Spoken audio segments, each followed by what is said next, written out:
अस्सलामुअलैकुम। डेली कुदरत के साथ मैं हूं मकबूल अहमद जाफ़र। आज हम बात करेंगे कि बलूचिस्तान में पहले आसामियां आती नहीं हैं, नौकरियां आती नहीं हैं।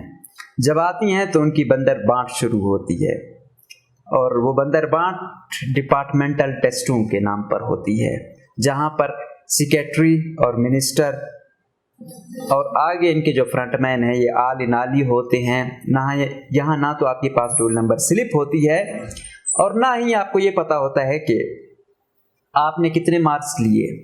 इसकी हालिया मिसाल महकमा इरिगेशन की है। महकमा इरिगेशन में सब इंजीनियर को पोस्टें जो बलूचिस्तान पब्लिक सर्विस कमीशन के थ्रू होनी चाहिए थी, जो इंजीनियर लोग अप्लाई करते हैं, 5000 लोगों ने सब इंजीनियर के लिए अप्लाई किया। और पता है इन्होंने क्या किया? गोल्ड मेडलिस्ट तक को इन्होंने जो है ना पास तक नहीं किया, ताकि इंटरव्यू में इनकी वही क्लियर हो जाए। और वो उन्होंने एहतजाज भी किया प्रेस क्लब के बाहर। अदालत में केस चल भी रहा है कि भाई सब इंजीनियर की जो पोस्टें हैं वो बलूचिस्तान पब्लिक सर्विस कमीशन के थ्रू हूँ, लेकिन क्योंकि इसमें बड़ा कारोबार है, मुबैना इल्जामात लग रहे हैं कि भाई एक एक पोस्ट को 25 से 30 लाख रुपए में बेचा गया। ये सिर्फ यहाँ नहीं है, ये सब इंजीनियर के साथ ये धोखा CNW में भी हो रहा है। हर डिपार्टमेंट में ये सब इंजीनियर का जो है सिर्फ अपने चहीते लोगों को लगाया जा रहा है। कई ऐसे डिपार्टमेंट हैं जहाँ पर मिनिस्टरों ने अपने भाइयों भतीजों सेक्रेटरियों ने अपने बेटों को लगाया ये सब इंजीनियर। फिर क्या हुआ? फिर कुछ अरसे बाद उनको पूरा जो है ना उन्होंने इंजीनियर बना दिया, 17 में उनको ले गए। तो ये इनका तरीका वारदात है, क्योंकि इनके अक्सर के नालायक बच्चे होते हैं, पढ़ते तो हैं नहीं, वो फिर सब इंजीनियरिंग में के थ्रू वैसे चले जाते हैं सिफारिश पर, फिर बाकी 1 2 3 साल बाद उनको फिर 17 में लेके जाते हैं और द रूल ऐसे ऐसे रूल निकाल लाते हैं, क्योंकि रूल बनाते यही लोग हैं। अभी हालिया जितनी हमारे पास शिकायतें आ रही हैं सबकी आ रही हैं, लेकिन ये जो सब इंजीनियर्स के साथ जो ज्यादती हो रही है, इंजीनियर दरपदर हो चुका है। बेचारों ने 4 साल, डिप्लोमे वालों को तो छोड़ें, बाकियों ने 4 साल MS तक किए हुए हैं और बेरोजगार फिर रहे हैं। घर वालों से उनको तरह तरह की जो है ना ताने सुनने को मिल रहे हैं। अब वो क्या करें? पहले बलूचिस्तान कमीशन में कुछ जॉब्स आती हैं, WM पे कोई 2 या 3 होती हैं, और अगर ये आती हैं कुछ तो इसमें सारे ही सिफारशी लोग भर्ती होते हैं। अब जिसके पास पैसा नहीं है वो कहां जाए? बस ऊपर से मिनिस्टर साहब ने, मोहम्मद खान साहब ने अपने जैसा एक सेक्रेटरी फतेह भंगर को लाया और इनका एक भाई है नियाज SDO इसी डिपार्टमेंट में। तमाम चीजें उसके थ्रू हो रही हैं। बस एक तो माशाल्लाह से इतने भाई हैं मिनिस्टर साहब के, एक 16 में बैठा हुआ है इधर सब रजिस्ट्रार, ओवर द रूल होकर। हाई कोर्ट बेबस है, सब बेबस हैं और वो माल छाप रहा है। अब इधर एक भाई है इसका, इतने भाई यहाँ डिपार्टमेंट में इनका भाई है और हाथ साफ कर रहा है। और इलाके से तरह तरह की शिकायत आती है कि ये जमीनों पर कब्जा है, वो जमीनों पर कब्जा है। खैर यहाँ कुछ वो आ जाए तो वो एक माफिया बन जाता है। अभी इसकी तमाम चीजें ये भाई कर रहा है। जो लिस्टें आई हैं अपने चहीते लोगों को पास किया है। अब लोग ये गुजारिश कर रहे हैं कि हमको तो छोड़ें।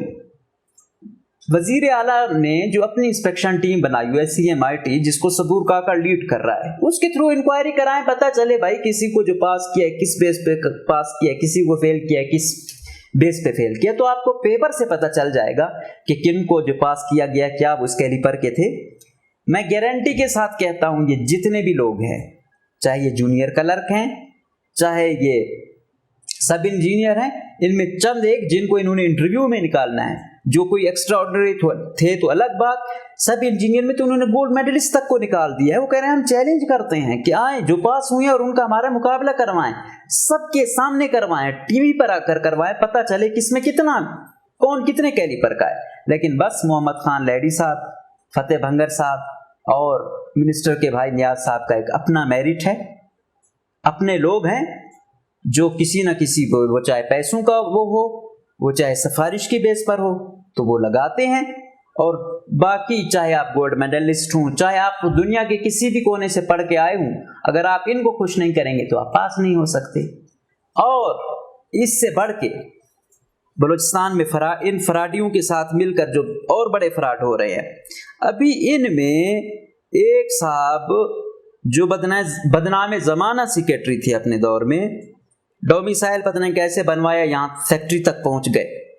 पिछली हुकूमत में जब नेशनल पार्टी और पश्तूनख्वा की हुकूमत थी तो उबैदुल्ला बाबा साहब जो मिनिस्टर थे उस वक्त जंगलात के और लाइफ स्टॉक के, तो इन्होंने ये एडिशनल सेक्रेटरी से सेक्रेटरी बने थे राना खालिद नसीर साहब। तो खालिद नसीर साहब के बारे में मशहूर था कि ये 100 रुपए भी नहीं छोड़ते हैं, इनकी जेब में एक रुमाल होता था, बस हर वक्त जो आता था और कहते थे कि उन्होंने कोई 2-3 शादियां की हुई हैं। तो एक दिन जाते थे, एक अहले खाना को दे देते थे वो रुमाल कि आज इतना मालिया, आज इतना मालिया। कोई 2-3 शादियां थी तो कोई 15-20 बच्चे भी होंगे। क्यों? क्योंकि अभी जूनियर क्लर्क में 6 बच्चे निकलवाना चाह रहे हैं साहब। ये साहब बेसिकली जो हमारी इतलात हैं सिबी के हैं नहीं, लेकिन अगर ये क्वेटा के थे तो इन्होंने कहा कि यार यहाँ कंपटीशन टफ है, तो इसको साइड लाइन बच्चों के डोमिसाइल बनवाता हूँ, इनको ऐसे निकालूंगा। और धड़ाधड़ निकाल रहे हैं। पैसा तो अपने दौर में बहुत छापा, पैसा है, अब निकालना है उनको। ये बराए नाम लग जाएंगे और बाद में पढ़ते भी जाएंगे और आराम से जो है ना सरकार में लगे हुए होंगे, अच्छी से अच्छी पोजीशन लेंगे। 6 बच्चे, जिसमें एक साहब हैं जवाद खलील सन ऑफ राना खलील नसीर, दूसरे अब्दुल रहमान हैं इनके बेटे, तीसरे अफनान खालिद साहब हैं इनके बेटे, और फिर 3 बेटियां हैं जकिया खालिद, आसमा खालिद, उरूज खालिद। मतलब 3 बेटियां 3 बेटे। साबिक सेक्रेटरी जंगलात और livestock mister Rana Khalid Nasir साहब मिनिस्टर और सेक्रेटरी से साजबाज करके अपने 6 बच्चे एक ही उसमें जूनियर क्लर्क लगवा रहे हैं, सुकून में रहना चाहते हैं। और ये सिस्टम ऐसे ही काम करता है। कोई गोल्ड मेडलिस्ट होकर रह रहा है और कोई किसी घर के एक घर से जो है ना 6-6 लोग लग रहे हैं। तो ये अफसोसनाक बात है, किससे गिला करे इंसान। मायूस हो चुका है नौजवान। आज नोटिफिकेशन हुआ कि 7 ईयर अपर एज लिमिट दी गई है, तो 28 से अब 7 दो तो 35 हो गई है। पहले 43 तक थी, अब वो कम कर दी गई है। मजीद जो कुछ लोगों को उम्मीदें थी वो हो गई हैं। तो पुलिस में भी ऐसे था कि भाई ये सीटीडी या दूसरे एज बड़ी कम रखी गई थी। तो मेहरबानी करके, पहले रोजगार है नहीं, आप एज कम रखते हो, वो बेचारा ओवर एज हो जाता है। कम से कम एटलीस्ट उन पोस्टों में भी आप 35 तक ले जाओ, इसमें आप 45 तक तो ले जाओ, कम से कम उनको मजीद तो रुसवा ना करो। अब इसमें जो बंदर बांट हुई है, एक एक घर से 6-6 लोग लग रहे हैं और किसी को मिनिस्टर साहब खातिर में नहीं ला रहे हैं, सेक्रेटरी खातिर को नहीं ला रहे। हर एक जिससे बात करो उसको पता है कि यार ये अंडर सेक्रेटरी है, तमाम चीजें ये टैकल कर रहा है, ये एसडीओ मिनिस्टर का भाई है, ये चीजें टैकल कर रहा है, सबको पता है, लेकिन कुछ नहीं हो रहा। सब इंजीनियर का केस चल रहा है कोर्ट में, नोटिस जारी किए हुए हैं, लेकिन ये अब जल्द से जल्द इसको मुकाने के चक्कर में अदालत में भी वो हो जाएंगे। मतलब एक लीगल पूरे एक दूसरे को, ये जो सिस्टम एक दूसरे को सपोर्ट करता है, इसमें गरीब और टैलेंटेड की कोई जगह नहीं है। इसका वाहिद हल अब अदालत है। अदालत से गुजारिश है, मेहरबानी करके ये जो डिपार्टमेंटल टेस्ट के नाम पर धोखा है इसको बंद करें। आप कम से कम जिस तरह बलूचिस्तान पब्लिक सर्विस कमीशन है उसको दे दे, उसके झेली कोई वो कर दे, उसका कोई छोटा डिपार्टमेंट हो, कोई टेस्टिंग सर्विस जिस तरह होती है वो इन छोटे टेस्ट को कंडक्ट करे। डिपार्टमेंटल टेस्ट तो फराड है। गिलगित बल्तिस्तान वालों को सलाम कि अभी हेल्थ डिपार्टमेंट में हो रहे थे तो उनको पता था ये धोखे, उन्होंने पेपर फाड़ दिए, एहतजाज किया कि भाई ये हमें नामंजूर है। तो अब वहां पर भाई वो अब कर रहे हैं। उन्होंने फिर HEC वालों से बात की, अब उनका कोई झेली वो उनके टेस्ट वगैरह लेगा तो कम से कम पता तो चलेगा, एक रूल नंबर स्लिप तो मिलेगी, रिजल्ट तो आएगा कि भाई आपके टेस्ट में इतने नंबर हैं, आप इस वजह से आगे जा रहे हैं या रह रहे हैं, कम से कम उसको सुकून तो होगा।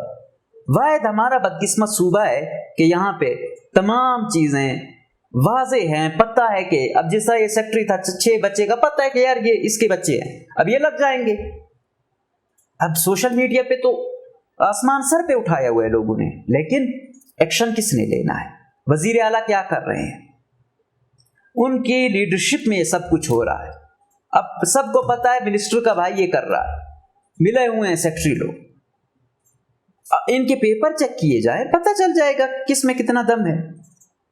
लेकिन अगर आप यूं नौकरियों की बंदर बांट करेंगे, एक एक पोस्ट 25 से 30 लाख पर बेचेंगे, तो फिर उस मुआशरे में लोग मेरिट फिर परवाह नहीं चढ़ेगा।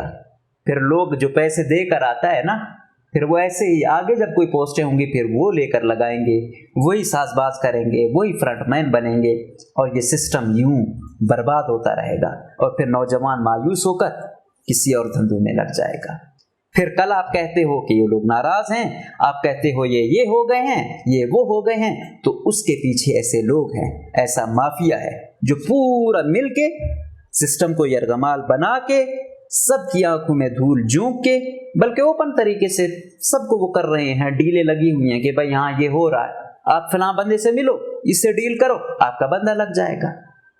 तो जब ऐसा होगा तो फिर कौन पढ़ेगा, किसका दिल करेगा कि यहाँ मैं मेरिट पर काम करूं। तो हम उम्मीद करेंगे कि इन पर प्रॉपर इंक्वायरी की जाएगी और अपने तमाम स्पेशल ब्रांच बाकी एजेंसीज के लोग जिनके पास मालूमात हैं उनसे भी आप लेकर पता करेंगे और फिर इनको बहुत सारी मेरी जो इतलात हैं, लिस्टें बनी हुई हैं, रिकॉर्डिंग्स हैं, उसके थ्रू आप वो करें, सब पता चलेगा कि इसमें क्या हो रहा है। अब इतनी पोस्टें, अब ये पता नहीं कब आए। अब अगर 100 में से 30 बंदे भी मेरिट पर लगें तो सिस्टम कुछ रेंगता है। जब 100 के 100 पैसे देकर लगेंगे और सिफारिश पर लगेंगे तो वो सिस्टम बैठ जाएगा, वो फिर बिल्कुल नहीं चल सकता। तो उम्मीद करेंगे कि सिस्टम को चलने दिया जाएगा, थोड़ा बहुत रहम किया जाएगा, कम से कम गोल्ड मेडलिस्ट वालों को तो कहीं ना कहीं एडजस्ट करें, उनको निकालने के लिए कोई जवाब तो पेश करें। ये तो फ्रॉड टेस्ट थे, सब के सामने चीजें थी, मोबाइल सबके साथ थे, ये तो कोई प्रॉपर तरीका ही नहीं था, ये लगता ही नहीं था कि ये पहले से पता था चीजें सिलेक्टेड हैं। तो उम्मीद करेंगे कि इस सिस्टम पर, इस सूबे पर रहम किया जाएगा, तहकीकात की जाएंगी और ये फ्रॉड सिस्टम, ये डिपार्टमेंटल टेस्ट, ये फ्रॉड खत्म किया जाएगा। प्रॉपर पता चलेगा कि यार जो मेहनत पर है, जो मेहनत वाला है वही आगे आएगा। वो चाहे जितने भी, याद रखो मेरिट वाला अगर नायब कासिद भी आएगा वो उस तरीके से काम करेगा। अगर डीमेरिट पे एक सेक्रेटरी भी आएगा तो वो डीमेरिट तरीके से ही काम करेगा। तो हम उम्मीद करेंगे कि सिस्टम को यूं इसका जनाजा नहीं निकाला जाएगा बल्कि पता चलेगा। और हम उम्मीद करेंगे अदालत भी इसमें मुदाखलत करेगी, सब इंजीनियर वालों का स्पेशली, ये बाकी जूनियर क्लर्क ये जो आते हैं, ये तो जूनियर क्लर्क के बाकी बालमैन हो, ये तो इशू नहीं है। ये जूनियर क्लर्क और ये सब इंजीनियर, ये तो टेक्निकल लोग हैं।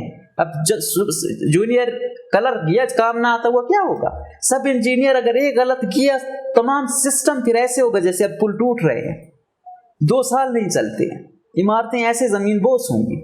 तो इसके लिए जरूरी है कि मेरिट को परवान चढ़ाएं और इनके खिलाफ एक्शन लें, खुदारा इस सिस्टम को बचाए। इनकी भूख बिल्कुल नहीं खत्म होती है और तमाम ताकतवर हल्के, तमाम स्टेक होल्डर इनकी इस दुकानदारी को बंद करें।